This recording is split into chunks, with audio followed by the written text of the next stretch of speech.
Dominique Adnaud est l'invité de ce journal. Bonsoir. Bonsoir. Vous êtes le président du Grand Clermont. La nouvelle version du SCOT, donc le schéma de cohérence territoriale du Grand Clermont, a été approuvée par les élus la semaine dernière et attend donc la validation du préfet. Un petit rappel rapide du rôle du SCOT, Dominique Adnaud, pour commencer. Eh bien, le schéma de cohérence territoriale du Grand Clermont, c'est ce document d'urbanisme qui fixe les grandes lignes, la feuille de route pour les 20 prochaines années et qui est absolument décisif pour le développement de notre grande agglomération. Alors, la dernière fois, l'État et la Chambre d'agriculture avaient émis un avis défavorable. Qu'est-ce qui a changé dans cette nouvelle version que vous avez votée? Eh bien, l'État, effectivement, et la Chambre d'agriculture avaient considéré que nous consommions encore trop de foncier, notamment du foncier pour le développement économique, mais également pour l'habitat.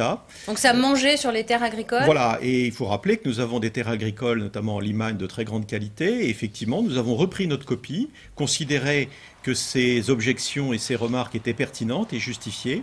Et donc, les élus, à une très grande majorité, ont réussi à la quadrature du cercle, c'est-à-dire assurer les conditions d'un développement économique et démographique, tout en sauvant, ou en tout cas protégeant, un maximum de terres agricoles. Alors l'objectif du SCOT, c'est essentiellement la mise en valeur du territoire, du Grand Clermont, en palliant ses faiblesses, parmi lesquelles la démographie. Alors comment faire pour rendre ce territoire plus attractif ? Alors effectivement, il faut souligner que notre objectif de croissance de population est totalement lié au fait qu'il n'y a pas un taux de natalité très important sur notre territoire, ce qui est d'ailleurs en contradiction avec le taux de natalité français, qui est excellent. Et donc nous n'arrivons pas à renouveler notre population nous-mêmes.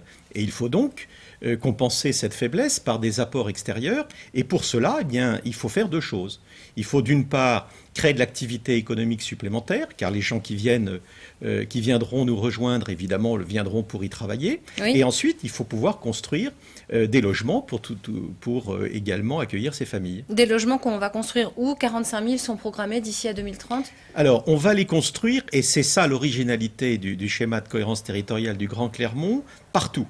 C'est-à-dire que nous ne voulons pas concentrer la totalité des activités et du logement sur le cœur métropolitain. Oui. Nous avons conçu un territoire en archipel, avec autour du cœur métropolitain, qui est constitué par les agglomérations de Riom et de Clermont, oui, des pôles de vie. Et entre ces pôles de vie et le cœur métropolitain, des grandes coupures d'urbanisation, des coupures vertes et bleues. Et donc nous souhaitons également que cette population, celle qui souhaite, entre guillemets, être dans un territoire moins dense, moins urbanisé, qui veulent vivre en quelque sorte à la campagne, puisse le faire aussi. Et comment on attire les gens à la campagne autour de Clermont-Ferrand? Alors aujourd'hui, je crois qu'il y a deux facteurs pour les attirer à la campagne. D'abord, il faut leur offrir un système de transport collectif performant. Je crois qu'aujourd'hui, c'est fini le tout-voiture.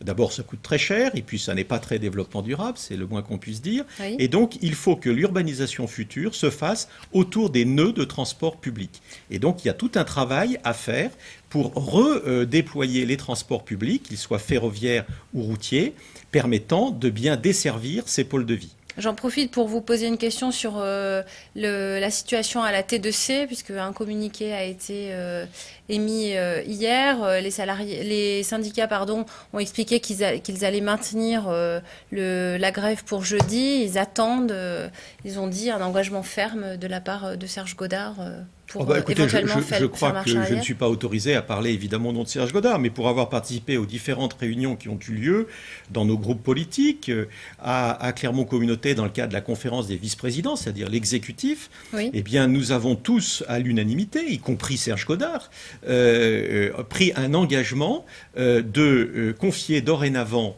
la gestion des transports, soit à une société publique locale, c'est-à-dire une société 100% aux mains des collectivités, soit à une régie. Et donc c'est dans cette direction qu'on s'engage. Je crois que les syndicats doivent maintenant nous faire confiance sur cette décision politique importante, qui n'a pas été facile. Et deuxième chose, je crois qu'il faut nous laisser maintenant un petit peu de temps, parce qu'on ne passe pas d'un système en délégation à une société d'économique, c'est un système en région SPL, en 15 jours. Donc il faudra un peu de temps. C'est ce que nous allons commencer à faire dès maintenant, avec certainement, à la mi-2012, la création de cette nouvelle structure. Dominique Adnaud, merci.